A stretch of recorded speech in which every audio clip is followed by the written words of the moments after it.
नमस्कार. रामकृष्ण हरी आणि श्री स्वामी समर्थ. तर तुम्हाला हे झाड तर कळत असेल नेमकं झाड कशाचं येतं.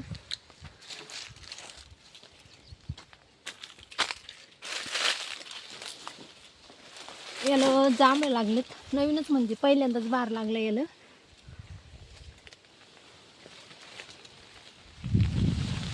बघू शकता. आणि एकमेव म्हणजे आपलं झाड गोठ्याच्या आतची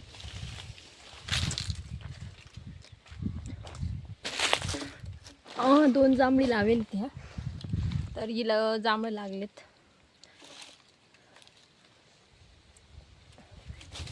कुठं कुठं पिकलेत ते, आणि मस्तपैकी जांभूळ अशी गोड आहे. मोठं जांभूळ कलम आणली, पण काय माहीत पहिलं वर्ष आहे त्याच्यामुळं लागले की काय छोटे छोटे.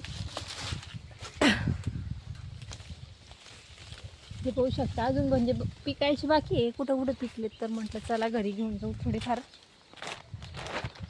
तोडलेत थोडे.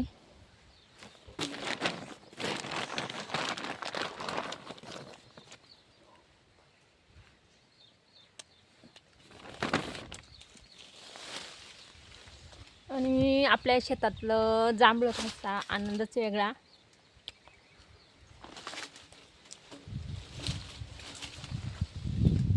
विकतचं आणि दुसऱ्याच्या शेतातून आणलेलं त्याचा आनंद वेगळा, आणि स्वतः लावलेलं झाड आहे, स्वतः लावायचं आणि स्वतः पिकवायचा तो आनंद वेगळाच असतो. तर आपलं हे शेड बघा, एक वेळ खूप असं याच्यात गाई वगैरे असायच्या, आणि आजच्यामध्ये फक्त काही बेकामी पसारा भरलेला आहे. काही कांड्या काड्या सगळं असं पसारा असतं व्यस्त पडलेलं आहे. कारण कोणती वेळ सांगून येत नाही केव्हा कशी येईल तर. आणि साऱ्या काढून टाकल्यात. कपाशी लावायची बाकी आहे. पावसाचं असं चाललंय, आपल्याला पाणी असून पण नाही लावली कपाशी. दाजी म्हणतात लावू पाणी आल्याच्या नंतरच, कारण पावसाचं सांगता नाही येत. एकदम झटका पडला की बी पण वाया जायचं.